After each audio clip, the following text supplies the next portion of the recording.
যদি বন্ধুসকল যদি আপোনালোকে এই গছজোপাৰ বিষয়ে আৰু জানিব বিচাৰে আপোনালোকে গুগলত চাৰ্চ সন্মুখত যে আপোনালোকে দেখা পাইছে এইজোপাই হৈছে আপেল গছ আপেলৰ পাতবিলাক আপোনালোকে চাওক কেনেকুৱা ধৰণৰ নমস্কাৰ বন্ধুসকল মোৰ নাম দেৱজিৎ পিছে আপোনালোকে চাই আছে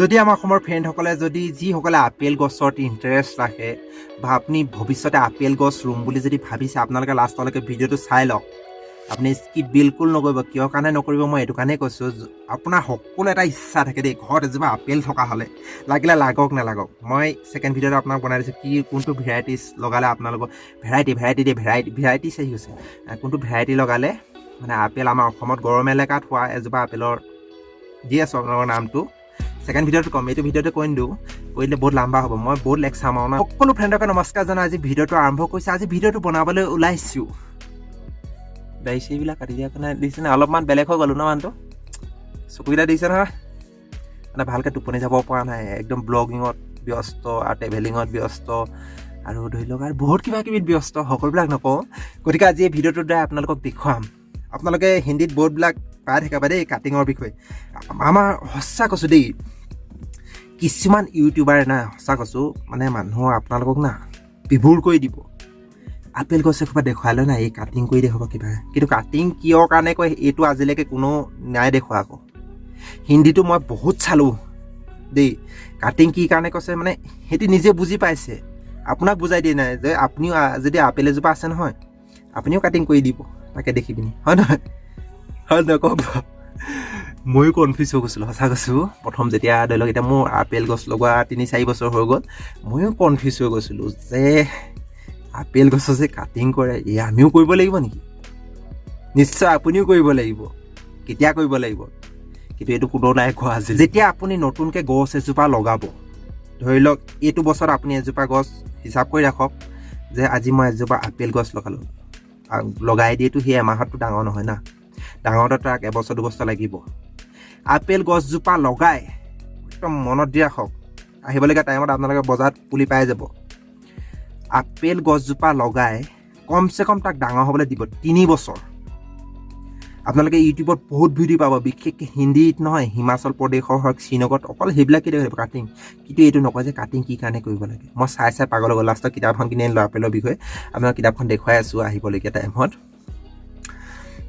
যেতিয়া আপুনি গছজোপা লগাব তাৰ পৰা 3 বছৰ পিছত কাটিং কৰা যায় কাটিং কি কাৰণে কৰা যায় এতিয়া সেইটো কথা আছে ন আপেল গছ বেলেগ গছৰ দৰে এডাল ডালেই নহয় ধৰি লওক নেমু গছৰ ৰকম আপোনালোকে যেতিয়া নেমু গছ এজোপা লগাই ন চাব তলৰ ফালৰ পৰা এনেকৈ গজালি মাৰি ধৰি লওক এজোপা পৰা ধৰি লওক এনে 3-4 হৈ যাব হয় নহয় বাৰু হয়নে যিসকলে নেমু গছ আছে আপোনালোকে নিশ্চয় গম পায় এই 3-4ডাল যে ওলায়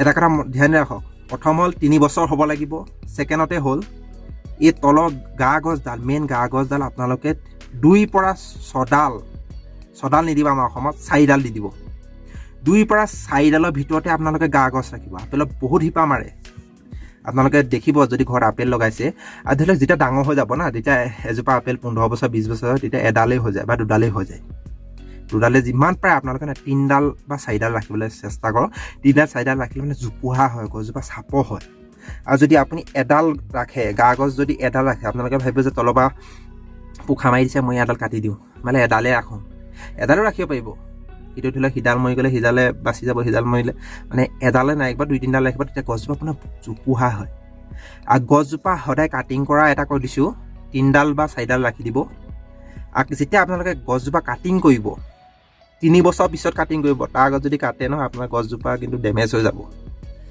ত্ৰিভুজ আকাৰ লফটো দি দিছোঁ ত্ৰিভুজ আকাৰ মানে এই গছজোপা এনেকুৱা হ'ব লাগে যদি আপোনালোকে 3-4ডাল তলত ৰাখে নহয় গা গছ 1-2-3-4ডাল লৈ ৰাখি দিয়ে তেতিয়াহে আকৌ ত্ৰিভুজ বনিব যদি এডাল ৰাখে নহয় তেতিয়াহ'লে এনেকুৱা জোপোহা বনিব আম গছৰ ৰকম মোৰ এডাল আছে আম গছৰ ৰকম বাকী এতিয়া মই জোপোহা কৈছোঁ জোপোহা কৰিলে মানে ঢেৰ আপেল লাগে আৰু ডাঙৰ জোপা কৰিলেও লাগে আৰু যদি আপুনি কাটিঙো নকৰে নহয় কাটিং নকৰিলেও আপেল লাগিব কিন্তু যিবিলাক নাৰ্চাৰী ভিডিঅ' বনাই দিয়ে আপোনালোক কাটিঙৰ বিষয়ে, সেইটো কাৰণে কাটিং কৰে।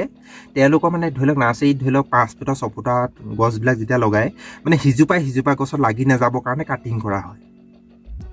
বুজি পাইছে? সিজোপা গছৰ লাগি গ'লে কি হ'ব, এজোপা আপেল গৈ সিজোপাত লাগি যাব, সিজোপা আপেল গৈ ইজোপাত লাগি গ'লে আপেলবিলাক ঘঁহনি খাই মানে ডেমেজ হোৱা থাকে।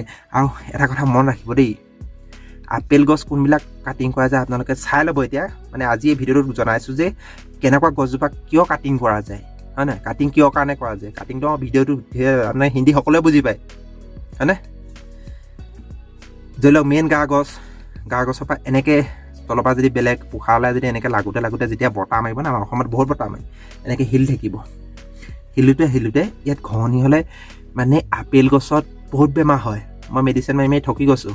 বেক্টেৰিয়া আৰু ফাংগিচাইড। এতিয়া আপুনি ভাবিব এইটো বেক্টেৰিয়া আৰু ফাংগিচাইড কি আহিব। যিসকলেতো জানেই বা যিসকলে নাজানে এতিয়া আপুনি কনফিউজ হৈ যাব। এইটো বেক্টেৰিয়া কি হয়, আকৌ বাকী কি হয় ন, ফাংগিচাইড। গতিকে সকলোবিলাক কথা জানি আপোনালোকে যদি খেতিত সোমাই যায় নহয়, মই খেতিৰ বিষয়ে এতিয়া পঢ়ি ইউটিউব চেনেল যেতিয়াৰ পৰা প্ৰথম ষ্টাৰ্ট কৰিছোঁ নহয়, এতিয়া 1.5 বছৰ 2 বছৰ হৈ গ'ল। তাৰ আগৰ পৰাই পঢ়ি আছিলোঁ। তথাপিতো মোৰ আজিলৈকে মানে জ্ঞানেই সম্পূৰ্ণ শেষ হোৱা নাই। গতিকে আপোনালোকে যেতিয়া কাটিং কৰে এনেকুৱা ত্ৰিভুজ আকাৰত কৰিব, আৰু এই 3 বছৰ পিছত কৰিব। এইটো কাৰণে কৰা যায়, ধৰি লওক যিবিলাক সৰু সুৰা ডালি হয়, আপোনালোকৰ যে ছিংগুল গছ আছে নেকাটিলেও হ'ব। যিবিলাক ছাইডৰ ফালে ফেলাও হয় নহয়, সেইবিলাক অলপ চলপ কাটি দিব। ধৰি লওক যিসকলে ডাঙৰ খেতি কৰে তেওঁলোকে কাটিংটো কৰে। আৰু এতিয়া শুনক, যিজোপা গছত ফল নধৰে, আপোনাৰ গছজোপা 3 বছৰ 4 বছৰ হৈ গ'ল, ফুল ফুলে আৰু সৰি পৰে, ফুল ফুলে। আৰু কেইদিনমান আগত মোৰ ফ্ৰেণ্ড এজনে ফোনো কৰিছিলে, এনেকুৱা প্ৰব্লেম হৈছে বুলি। 2-3জন ফ্ৰেণ্ডে ফোন কৰিছিলে। সেই আপোনালোকে কাম এটা কৰিব, গছৰ কাটিঙৰ বিষয়ে অলপ হিন্দীত চাই ল'ব, আৰু তাত চাই পিনি আপোনালোকে কাটিং কৰিব। কাটিং কৰিলে যিডোখৰ পৰা কাটিং কৰে না, 1 ইঞ্চ আগত ৰাখি বা একেবাৰে ছটাই পিনি কাটিং দিব আৰু। কিন্তু আৰু কাটিঙৰ টাইম হৈছে ফেব্ৰুৱাৰী মাহত কৰিব। না গৰম হ'বলৈ দিব, না ঠাণ্ডা হ'বলৈ দিব। মানে তেতিয়াৰ পৰা আকৌ বহাগত যেতিয়া মাৰ্চ এপ্ৰিলৰ পৰা যেতিয়া বৰষুণ দিব, তাত নতুন পাত ধুনীয়া হৈ যায়। ফেব্ৰুৱাৰী মান্থত কাটিং কৰিব। মই চব কিতাপখনৰ পৰা পঢ়ি পিনি আপোনালোকক কৈছোঁ দেই। মই বেলেগৰ ইউটিউব চাই পিনি কৈ দিয়া নাই আকৌ আপোনালোকক, অনুবাদ কৰা নাই, কিতাপ পঢ়ি কৈছোঁ। কিতাপত মিছাকৈ নেলেখে যিসকলে লিখিছে। এখন কিতাপ নহয়, 2-3খন কিতাপ PDF ফাইলৰ পৰা ধৰি অনলাইনৰ পৰা বহুত চালোঁ। কিন্তু আপোনালোকে ইউটিউবত এনেকুৱা ভিডিঅ' নাপায়। যেতিয়া গছজোপা কাটিং কৰি দিয়া হয়, যেতিয়া ধৰি লওক 3 বছৰ পাছত আপুনি কাটিং কৰি দিয়া হয় একবাৰ, যেতিয়া আপোনাৰ তাত ধুনীয়া ফল আহে, মানে যিবিলাক ফল আহে মানে হালধি বুলি কয়, হালধি ফ্ৰুটছ। হিন্দীত কয় নে অসমীয়াত কয় নাজানো দেই। হালধি ফ্ৰুটছ কৈ দিছোঁ। হালধি ফ্ৰুটছ মানে বুজি পাই গৈছে, হালধি ফ্ৰুটছ আহিব, ধুনীয়া ফুল আহিব। আৰু ধৰি লওক মোৰ এতিয়া যিজোপা ডাঙৰ গছ আছে তাত আহে, মানে সৰু কেকেৰা আহি যায়। কাটিং কৰিব লাগে। কাটিং কৰিলে এইটো কাৰণে ভাল। আৰু কাটিং কৰা আপোনালোকে ভিডিঅ' বেলেগত পাই যাব। আৰু যদি আপোনাৰ গছত ফল অহা নাই, আপোনালোকে একবাৰ কাটিং কৰি দিব। আপোনালোকৰ যদি ফল নাহে নহয় ছেকেণ্ড বছৰ, সেই বছৰ কাটিং কৰি আকৌ সেই বছৰ নাহিবও পাৰে। ধৰি লওক এই বছৰ ফেব্ৰুৱাৰী মাহত যদি আপোনালোকে কাটিং কৰিছে, গৰমো হ'ব নালাগিব না ঠাণ্ডা হ'ব লাগিব। ফেব্ৰুৱাৰী মাহটো চবচে আমাৰ অসমৰ কাৰণে বেষ্ট হয়। জানুৱাৰী মাহত পাৰিব জানো দেই আপোনালোকে, মই অসমত নাথাকোঁ না। কিন্তু আমি ফেব্ৰুৱাৰী মাহত কাটিব চবচে বেষ্ট কৈছোঁ। ফেব্ৰুৱাৰী মাহৰ 1 পৰা 15 তাৰিখৰ ভিতৰত কাটি দিব, চবচে বেষ্ট হয়। এইটো গৰমো নহয় ঠাণ্ডাও নহয়। সেইকণতে আমাৰ মানে গছজোপা কাটি দিলেও আপোনাৰ জখমটো ভৰি যাব। আৰু এটা কথা মন ৰাখিব, এজোপা গছত 1 বছৰত এবাৰেই কাটিং কৰিব, চাই চিতি। আৰু ওপৰলৈ যোৱা ডালবিলাকো কাটি দিব ধুনীয়াকৈ। ধৰি লওক ধুনীয়াকৈ জোপোহা হৈ যাব যদি ছাইডত। আৰু এনেকৈ ঘঁহনি খাবলৈ নিদিব যদি আপোনাৰ ঘৰত আপেল গছ আছে। আৰু যিসকলৰ ঘৰত আপেল গছ নাই ন, আপোনালোকে ভিডিঅ'টো চাই লওক, কামত দিব। আহিবলগীয়া টাইমত আমাৰ অসমত সকলোতে আপেল হৈ যাব। চাই থাকক যদি মই মিছা কৈছোঁ। যেনেকৈ আপেল বগৰী প্ৰথমতে ওলাইছিলে না, এটা বজাৰ পৰা কিনি খাই। এতিয়াতো মোৰ ঘৰত আপেল বগৰী দম খাই গৈছে। আপোনালোকৰ আপেল বগৰী আনি আছোঁ ইয়াৰ পিছৰ ভিডিঅ'খিনি কি কৰিব লাগে। গতিকে ফ্ৰেণ্ডসকল, আজি এই ভিডিঅ'টোতে আপোনালোকে গম পালে যে কাটিং কিয় কাৰণে কৰিব লাগে। নহ'লে আপোনালোকে ইউটিউবত চাই পিনি গছত কাটিং কৰি নিব, হয় নহয়? পিছত কাটিং কৰি দিলে না নেথেল নে কি বুলি কয়, গ'ল আৰু যোৱা। গতিকে ফ্ৰেণ্ডসকল, আজি কাটিঙৰ বিষয়ে বুজাই দিলোঁ। কাটিঙৰ বিষয়ে আপোনালোকে চাই ল'ব। কাটিং কৰিলে আপোনালোকে যিকোনো পৰাই কৰে 1 ইঞ্চ আকৌ 1 ইঞ্চটো বুজাই দিব লাগিব দেই কিছুমানক। নালাগে না, মোতকৈতো চব চুকাই হ'ব। 1 ইঞ্চ ৰাখি সদায় কাটিং কৰিব, চাই ল'ব। হিন্দীত ক'লে যদি বুজি নাপায় নহয়, আপোনালোকে যদি কাটিং, মই এতিয়া ঘৰলৈ যাম, ঘৰলৈ গ'লে আপোনাৰ কাটিঙৰ ভিডিঅ' মই অলপছে ভিডিঅ' আহিবলগীয়া টাইমত যদি এইবিলাক ভিডিঅ' চলে, আহিবলগীয়া টাইমত আপোনালোকৰ সকলোবিলাক ভিডিঅ' বনাই দিম। গতিকে ফ্ৰেণ্ডসকল, আজিলৈ ভিডিঅ'টো ইমানতে সমাপ্ত কৰিছোঁ। জয় আই অসম।